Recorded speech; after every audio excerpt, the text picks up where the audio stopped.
I remember when they told me there was nothing for me, no hopes to keep on dreaming, and I was way past 30. I sat in my room and I began to cry, then caught myself again, said I would upgrade my life. I'm gonna upgrade my life.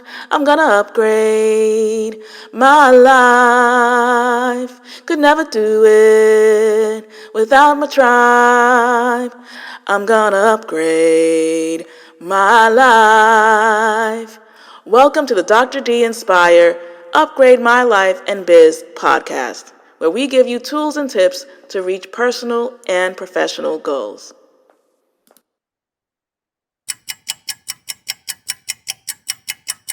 Hello, everyone. It's yours truly, Dr. D Inspire, Dr. Allana Da Graca, and I'm super excited today. And this is the Upgrade My Life and Biz podcast, where we give you tools and tips to reach personal and professional goals. You guys, today we are in for a treat because, as you know, I believe in having heart-centered leaders and change agents and artists join us on our lovely podcast. And you know what? I have said that 2023 is going to be the year where things are unrecognizable, meaning you guys are going to get to see me having, new experiences. You might see me sharing poetry outside. You might even see me doing a TikTok dance. Who knows? But also, you're going to see me bring upon our platform wonderful leaders who in their own right are, causing waves in the world, whether it's through art, whether it's through entertainment, whether it's through leadership, policy, you name it, education. This Upgrade My Life and Biz podcast is where you want to be, to see and meet new wonderful people. So today I'm excited to bring to you guys, I don't even know if I were to actually explain this next guest. There's not, but you know what the word is? I would come up with the word kaleidoscope because this person is infectious. He has a gift of music. He has a gift of poetry. He has a gift of just creating this ambiance. And so without further ado, I'm going to let him actually turn on his video and introduce himself to you. So ZEMILL, can you turn on your video and tell everybody who you are, what your name is, and what you do in the world?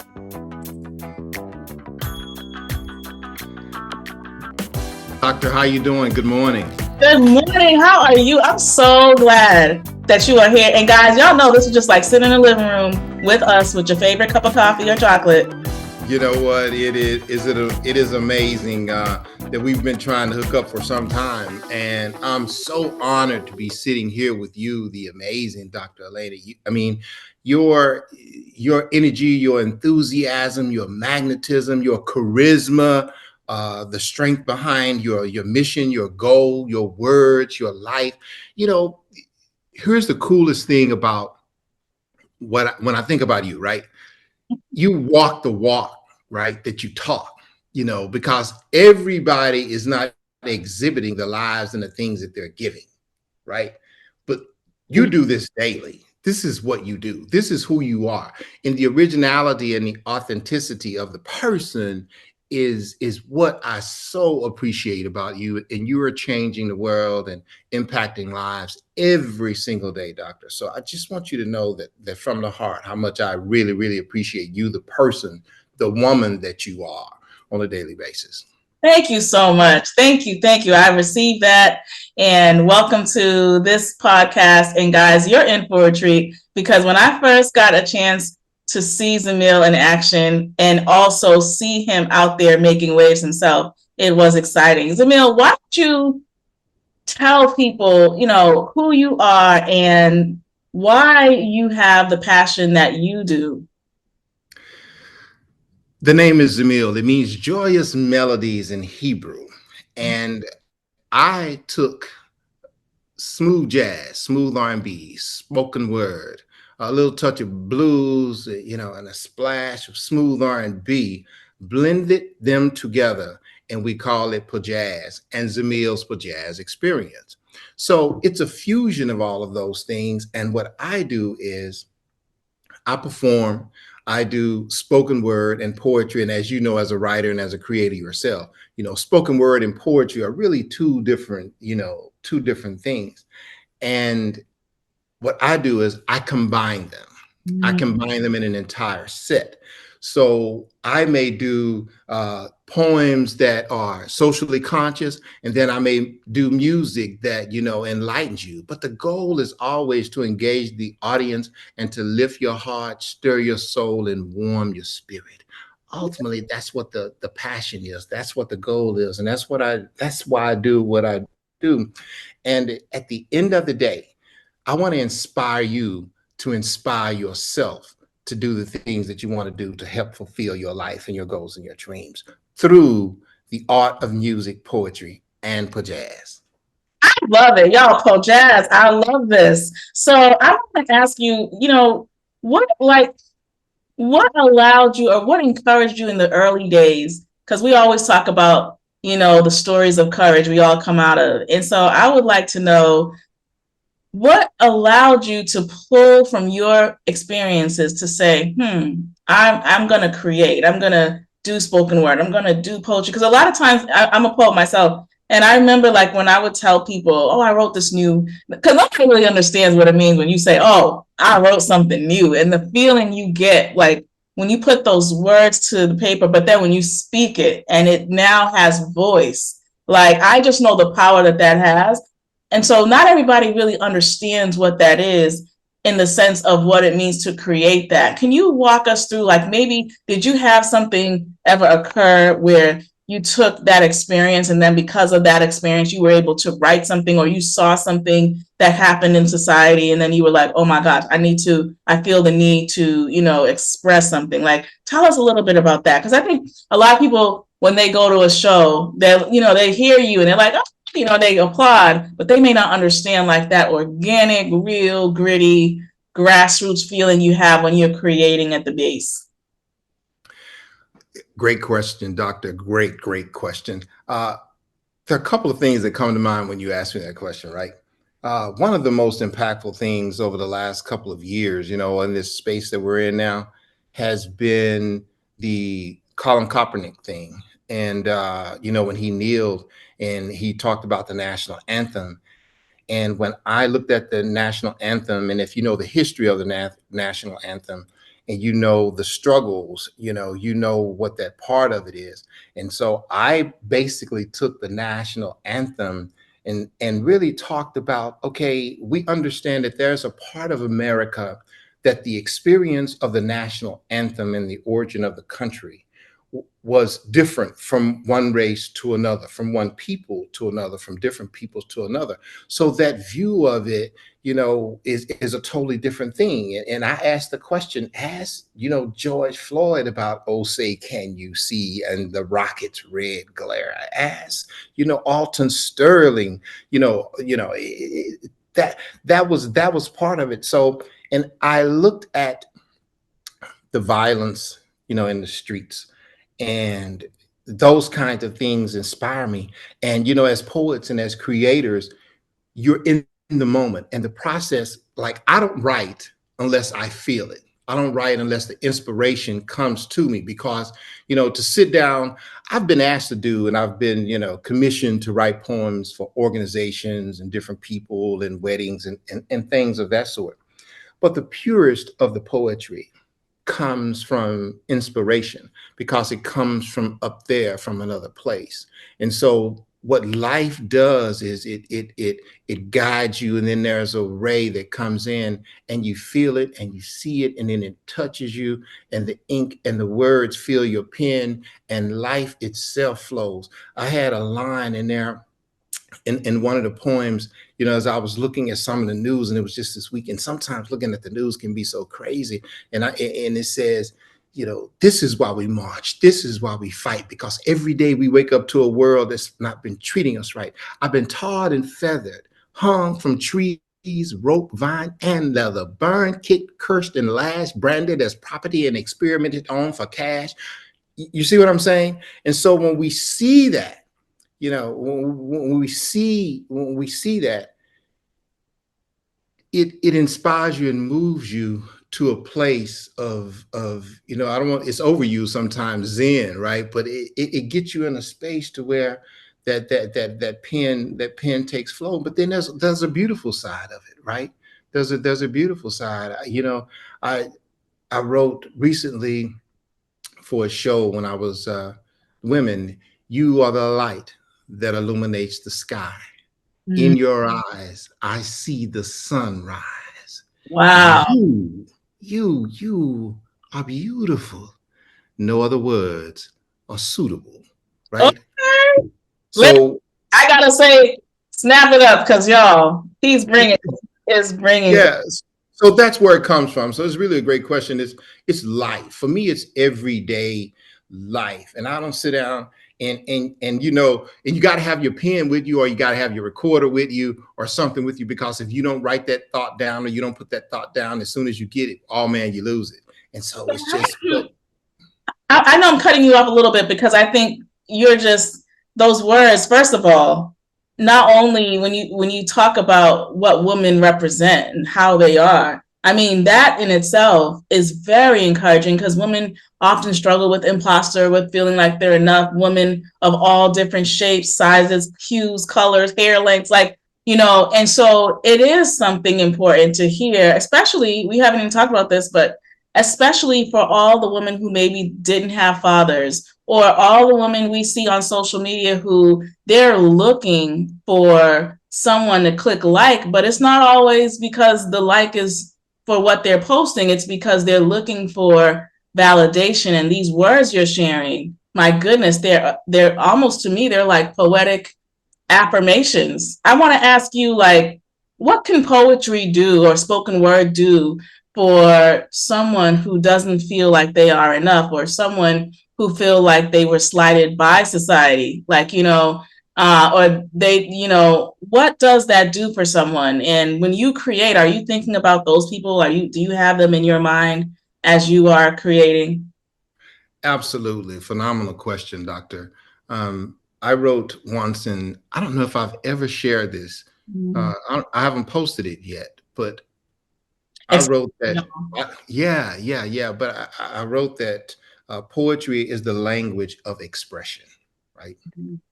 And at the end of the day, in direct answer to your question, it is yes. When I see women, and I think about, there's a poem in the book Love Unleashed, in my book Love Unleashed, where I talk about women. I said, because you are a woman, these are the qualities, that you possess, on a daily basis. I walk you through that whole thing, because self-worth and how we feel about ourselves, whether it's men or women, whatever the race, whatever the color. I also put in the last show, biracial or mixed, no matter the color, everybody wins when we rise together.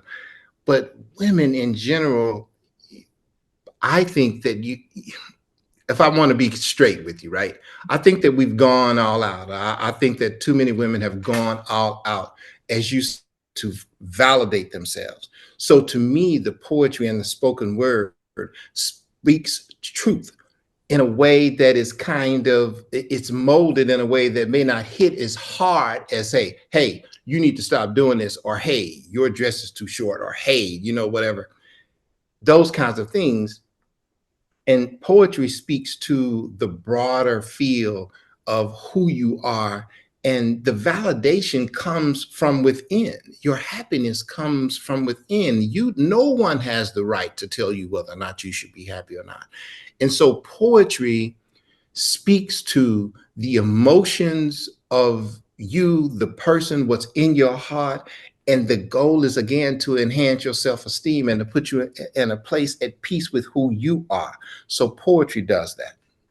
Wow. I want to just stop here and have you share, if you would like, a piece of poetry or spoken word that you feel would resonate with someone who really needs to feel like they are enough.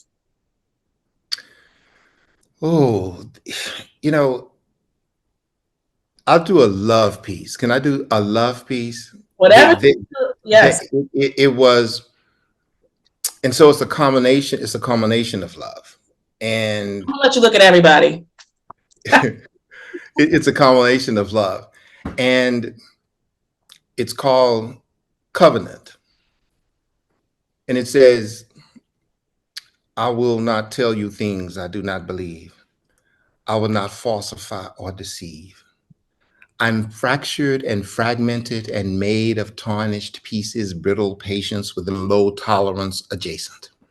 No time for foolery and cautious with all things new to me. My faults have walked in deserts I thought were barren of scope until you uncloaked the mystery of my misery as I thought only God saw the best in me. What you offered me through your humility as your kindness conquered instability was a segue to a source that was too often devoid of remorse, yet you accepted me as I am, your intentions without scams. And now I can clearly see the person I thought I would never be able to free. Life is no fairy tale. And I know there will be moments that are full of hell. But just know that at the end of this day, right here with you is where I will always stay. And legions of mountains can never stray the love that I confess to you this day. This is my pledge. This is my promise that with you, I will always be honest because you stepped into the doorway of my iniquity, navigated across the terrain of my insensitivity, gave cool my moves, made of yourself without rules. The heavens proclaim that with you I can't lose. I believe that before the world came to be, angels assigned you to me. These vows I petition benevolence to decree that our love would last beyond perpetuity. This is my pledge. This is my promise that I will leave you never because you are my forever. I am Zemil. My goodness, that was absolutely beautiful. I'm just Thank you. fucking, so y'all can just take it in. Wow. I mean, Zemil, what are we gonna do with you? What's your plans for 2024 in terms of, I heard you mention your books, I heard you mention all these things coming out. Why don't you share with people how they can, number one, follow and find you, and talk to them about what's the latest project you want them to, really support you in? This year I've got doing a conference on love, and the reason why I chose that a moment ago, that poem, that covenant, and you talked about women and what you feel, and one of the things that I wanted to relate in that piece was that emotional connection, the realness of what you have and what you give to someone. That's what you bring. That's who you are. The essence and the core of the woman, cannot be touched. I mean, your originality is unshakable. It's and who you are, your love is unconditional. And that kind of something is something that you possess, and you should feel good about that as a woman. And then also, to be real, to be in a space that you are appreciated because of what it is that you bring to the table, because you are magnificent. Zemill's POJAZZ Experience on Facebook, Zemill's POJAZZ on Instagram, Zemill's POJAZZ on TikTok, Zemill.com for all things Zemill. On the table immediately, I'm finishing up a project that we worked on last year, Zemill's POJAZZ Experience show, where I had some friends and we did an incredible show. We had the music, we had the spoken word. It was love, it was life, it was inspiration, it was intimacy, it was, it was sensual, it was all of those things. So be on the lookout for that. And more than anything, I would ask that if you feel the content is something that moves you or touches you, follow me at Zemill's POJAZZ Experience on Facebook. Join this journey because we're authentic, we're real. And again, the goal is to touch your heart and warm your soul and uplift your spirit. And we want to do that in a way that feels good and that is real, more than anything that is real. And we want to help you find your inner peace. We want to lift you up with joy in ways that can do that.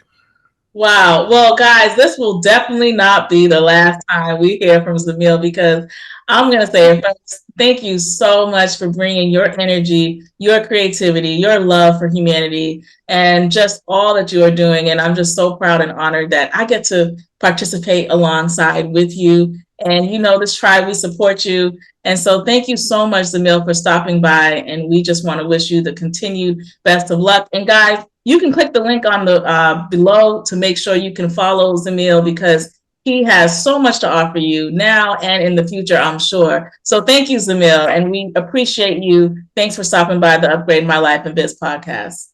Thank you so very, very much for having me, Dr. Laney. It's been a blast. Always great to see you. Thank you. All right, we're gonna pause it here. And your interaction. No, guys, for that little interim break. I have one more question to ask Zamil. So tell us a little bit about why you decided to integrate music into your spoken word and your poetry. Oh, another great question, Doctor. I believe that music, again, is a universal language, and by adding the music, it gives the spoken word a broader reach. It gives it a melody to flow and to guide, and to glide on, because music moves us, right? Spoken word itself, and we take the words as powerful as they are, they can get so close to getting you in the, you can snap, you can clap, but the music will get you to snap, clap, and twist, the snap, clap, and dance, right?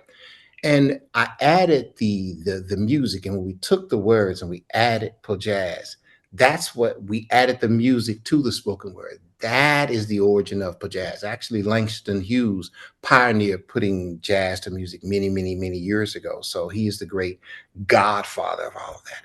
But I wanted to create my own lane, and the music makes the words and gives them, again, the words greater reach and expands the audience. Well, I also can, I was thinking, I want to go back to something you said when we first started interviewing, which was, your why behind why, when you create, why it's so important. And I literally thought about, and your love for spoken word and culture and art. And I literally thought about, what would it have been like if Billie Holiday, if she only spoke the words blue skies smiling at me. But when we think about it, we're like, oh no, blue skies smiling at me. And we just hear it. But what she was living at the time was not blue skies. Her backstory definitely didn't give her any idea that there were going to be blue skies. But yet creativity and art allows us to kind of do these dichotomies of, this is what I'm experiencing. Oh my gosh, I'm seeing this going on in society. Wait a minute, there's still hope. When you think about the journey of the slaves all the way to our history today, people like to romanticize the civil rights movement, right? And sing "We Shall Overcome" and sing all those songs. But there was a real grind and a real fight to how people were really creating. It wasn't even like we're gonna march and sing these songs because they sound good. It's like, I need to sing the song so I can live. Yeah, and the music helped, the hymns, the hymns would get us through the day when only the strength of our hymns would get us through the day. And that was a very part of it, because it was a very, very cruel and horrific time. And what we had to overcome as a people, if you really go back and look at the real history, the atrocities that were forged against us, it is absolutely mind blowing that those things actually happen. If look at the details of the killings, the burned alive, the hanging over a fire and then poked until you came back to consciousness so that you could have more pain, just the total brutality of it. And so when you talk about putting those things together in words, and you talk about putting them in spoken word, and then you add an underlay of music over that, whether it's just a simple beat, whether it's a church message, and then or an organ or whatever it is, it amplifies the voice or the frequency of the music and the message. And so that's what the music does. And that was, again, I go back to your question.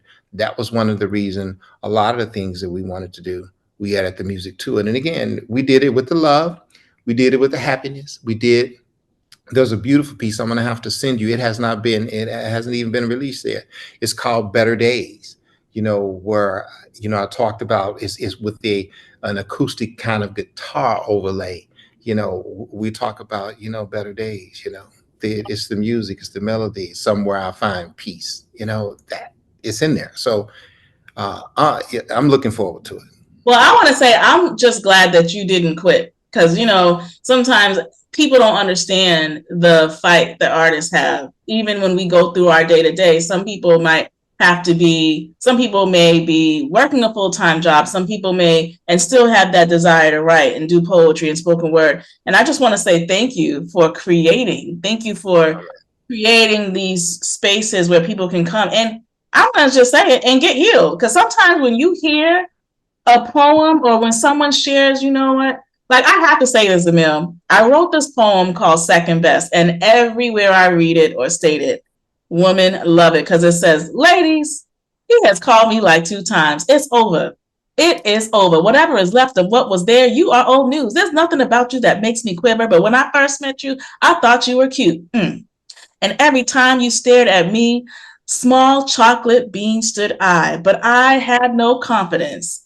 And time grew, and I knew that my eyes would pop at the perks and the curve. I knew that your eyes would pop at the perks and the curves of my femininity. But I pulled out some powder, translucent in a sense, happened to be pecan number 35. Not exactly the melanin that you wanted me to be. And then I woke up, and then I realized, you see, when you wanted to call me around 1 or 3, when there aren't any more vacations and there are no more she's, you must now see I'm not the second best you thought you could call. Well, farewell. And then, ladies are like, oh my gosh, yes. Wow, that is amazing. You're so talented and gifted. It's amazing. You bring it. You know how to bring it. You can go walk up in the stage, and yeah, you're gonna change people's lives and help transform people's lives through just your words, your knowledge, experience, and your expertise. But again, with your poetry and your gift and your talent, you touch them from all the different angles, from all the places, from the mind, from the soul, from the spirit. You have the ability and the gift to do all of that. So kudos to you, Doctor. You're amazing. Thank you, ZEMILL. Well, guys, this was like an interview that obviously we didn't want to end. So I can't wait to see and hear it. And you guys click the like, comment, and share button. Go follow this man, this amazing leader, artist, spoken word. I mean, I could go on too. So we both enjoy and appreciate one another. Thank you so much, ZEMILL. Take care. You too. It's been a pleasure being with you. Thank you. Have you been looking for easy and better ways to accomplish your personal and professional goals? That program, speaking business, or consulting company you want to launch shouldn't be anything less than the best. Why not use the help of a coach to develop and improve your goals? Dr. Allana Da Graca, the persistence guru of Turning on the Lights Global Institute, has a winning system for you. Business Communication Mastery and the Women Build Confidence Coaching Virtual Experience will give you the winning system you need, working with you to complete your action task, launch your program, and stand out from the crowd. Hit new milestones while you work at your own pace, sharpen your vision, and help you catapult your results as a new business owner. Get started today. Sign up for a free consultation.